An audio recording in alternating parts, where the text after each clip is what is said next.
Welcome back teman-teman netizen atau warganet ke video terbaru dari channel YouTube Bola Bung Binder. Sayang ya, Arsenal tidak bisa meraih kemenangan. Main di kandang sendiri lawan Crystal Palace yang kita tahu adalah tim yang sudah banyak kemasukan gol, tapi 0-0. Ya, Arsenal tidak bisa mencetak gol. Oke, clean sheet, that's a plus point. Clean sheet, ya, Arsenal tidak kemasukan gol. Artinya secara beruntun 4 kali Arsenal tidak kemasukan gol. Jika saya tidak salah, inilah pertama kali Arsenal bisa 4 pertandingan berturut-turut di semua kompetisi tidak kemasukan gol sejak bulan Oktober tahun 2016. Jika saya salah, silakan kalian koreksi. Tapi sayang mereka tidak bisa mencetak gol. Peluang-peluang juga tidak banyak yang berbahaya. Bahkan saya tidak melihat ada peluang emas dari Arsenal. Sayang, jika saja mereka menang berarti mereka tadinya akan menambah 2 poin lagi, berada di peringkat nomor 10. Nah, enak kan sudah masuk ke peringkat nomor 10. Nanti kalau menang lagi bisa lagi naik, mendekati zona papan atas. Dan saya berkali-kali pernah tegaskan bahwa Arsenal perlu mencetak banyak gol jika mereka ingin finish di top half of the table agar bisa, ya, jika memungkinkan masuk di top 4 agar bermain di UEFA Champions League musim depan atau ya, main di Europa League. Tapi dengan bermain seri 0-0 lawan Crystal Palace, sayang banget, ya kan? Mereka tidak bisa meraih 3 poin yang memang sangat krusial bagi Arsenal. Memang di program Dewan Pandit Indonesia episode yang semalam, saya memang memberikan prediksi saya bahwa clean sheet memang pasti nih Arsenal bisa mencatat clean sheet. Tapi di depan tergantung mereka bisa menciptakan peluang atau tidak. Jika menciptakan peluang, bisa mengkonversikan peluang tersebut atau tidak. Karena sebelumnya Arsenal memang memiliki conversion rate yang rendah. Mereka perbaiki hal tersebut dengan kemenangan lawan Chelsea. Dengan kemudian kemenangan yang telak, ya kan, yang bisa mereka hasilkan lawan West Brom. Kemudian menang juga tipis lawan Brighton and Hove.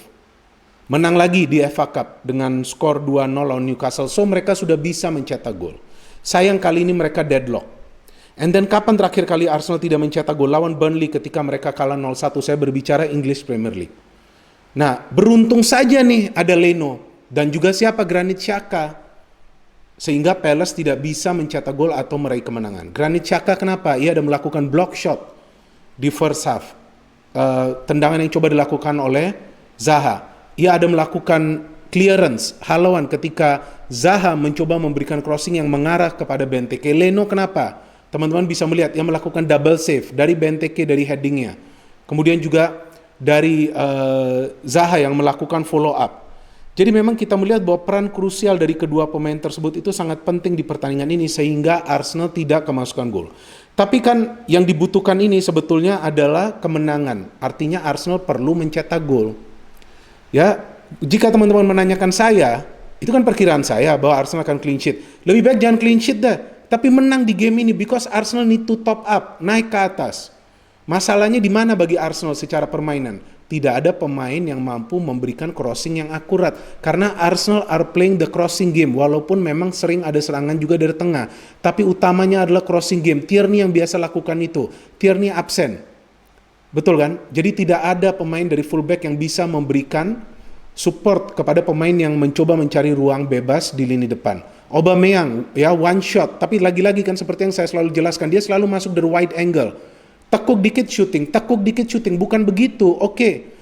Ya, mungkin dia akan coba untuk mencari ruang bebas, tapi ia juga coba sebetulnya untuk servis kepada Lacazette, terlalu dekat ke penjaga gawang Guaita atau Guayata, ya terserah kalian lah pronunciation-nya seperti apa. Jadi kesal juga saya ini karena hasilnya kan 0-0. Yang kita perlukan kan bagi fans Arsenal, termasuk saya kan fans Arsenal, kemenangan bagi Arsenal.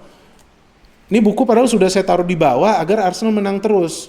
Ya gak apa-apa saya tetap taruh di bawah kan, paling gak kan bukan di bawah ya, artinya di atas meja. Paling nggak kan Arsenal kan tidak kalah. Jadi bagi saya problemnya simpel bagi Arsenal.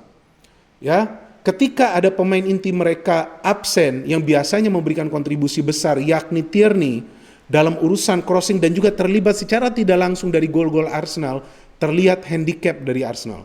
Kesulitan bagi Arsenal untuk berimprovisasi secara serangan.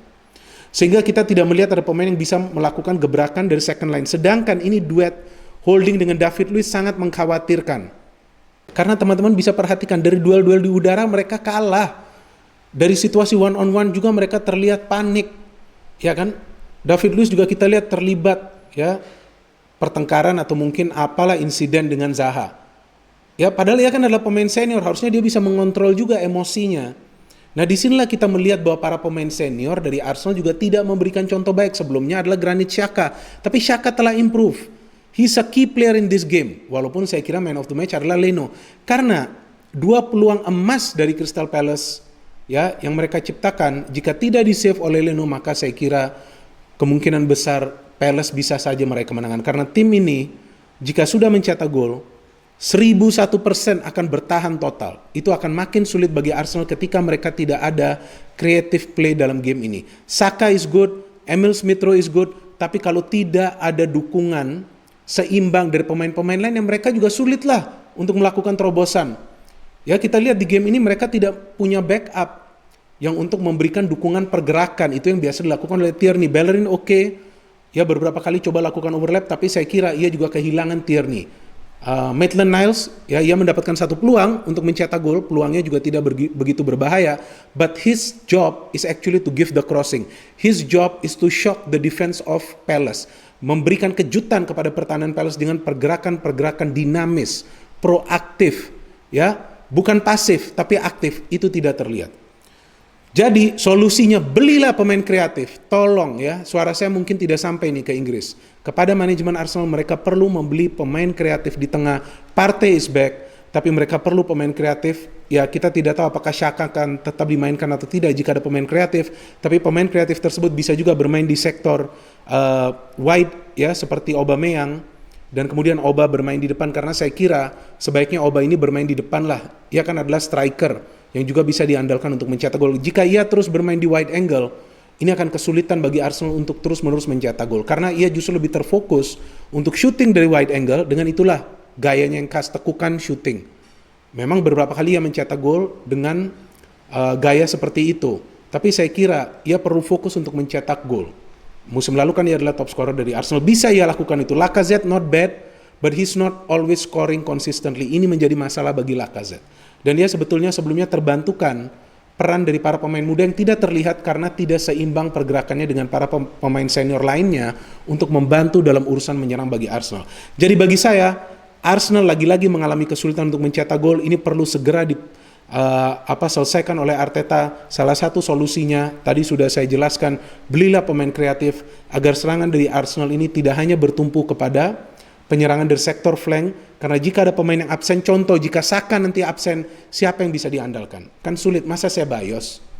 Ya kan, masa Willock? Nah mereka kan tidak seimbang. Jadi dibutuhkan pemain yang memiliki persamaan ya dari keterampilan mereka, dari skill mereka.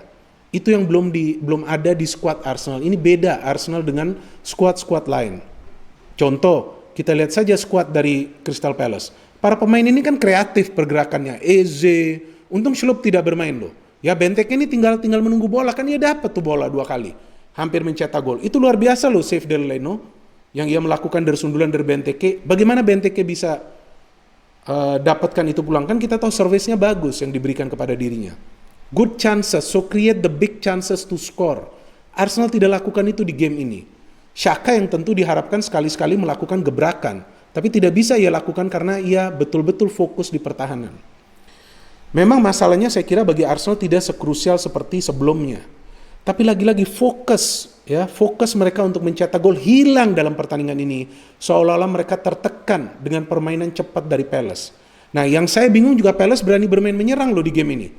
Padahal tim ini kan biasanya bermain bertahan dan mengandalkan counter. Ini juga saya kira sebuah kejutan juga bagi para pemain Arsenal. Mereka pun kesulitan menghadapi gerak-gerik cepat para pemain Crystal Palace.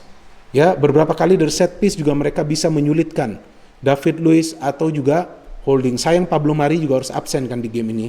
Tapi ya paling tidak Arsenal tidak kemasukan gol. Tapi lagi-lagi saya tegaskan, bagi saya lebih baik kemasukan gol. Seperti lawan Chelsea, hantam 3 gol. Nah di sana baru 3 poin itu sangat krusial bagi Arsenal. Jadi bagi saya dengan skor 0-0 ini, ya Arsenal back to zero. Ya sekarang perlu ada lagi nih pembenahan dari Arteta. Berpikir bagaimana jika pemainnya mungkin mengalami deadlock. Bisa juga karena faktor kelelahan, bisa juga kan. Atau juga faktor ketika mereka sulit berimprovisasi saat ada pemain pilar yang absen. Bagaimana nanti jika Granit Xhaka absen, siapa yang kira-kira bisa mengisi? Partey juga belum tentu akan bermain langsung bagus setelah lama cedera. Ya walaupun dia lumayan lah impresif setelah masuk sebagai pemain pengganti. And then siapa gantinya? Aubameyang ketika cedera. Ini semua sudah harus dipikirkan. Paling enggak permainan Arsenal ini tidak terganggu saat ada pemain inti mereka cedera. Kehilangan banget Tierney di game ini. Dan seolah-olah Arsenal ini bermain tanpa leader, tanpa pemain yang bisa memberikan rancangan serangan bagi mereka. Ya di defense juga kan begitu, ya. Panik terus yang terjadi ketika David Luiz bermain. Mengerikan sekali pemain ini, but no choice for Arteta. Gabriel juga baru kembali sehat kan, masih ditaruh di bangku cadangan. Alright, itu saja analisa saya, singkat-singkat saja. Pokoknya bagi saya lekas melakukan pembenahan bagi Arteta untuk lebih ya meningkatkan ketajaman dari Arsenal, karena di ini game oke, mereka mungkin ada sekitar 4 atau 5 shot on goal, tapi mereka harus lebih improve lagi dalam efisiensi dan juga efektivitas mereka untuk mencetak gol, agar di next game mereka, ini sepertinya lawan Newcastle jika mereka tidak menang, ya siap-siaplah mengakhiri kompetisi ini mungkin berjuang ya untuk berada di mid table. Jadi sepertinya ini Arsenal adalah mid table club. Masa lawan Palace gak bisa skor gol? Ya udah, kita tunggu saja next game for Arsenal, tapi saya masih optimis Arsenal bisa berada di top half of the table, ya minimal ke Europa League. Tapi harus mulai game selanjutnya Arteta berbenah untuk meningkatkan ketajaman dari Arsenal. Terima kasih banyak telah menonton video ini. Silakan counter analisa, tentu kalian juga memiliki sudut pandang yang berbeda, tidak masalah bagi saya. No hate, only football, salam sepak bola.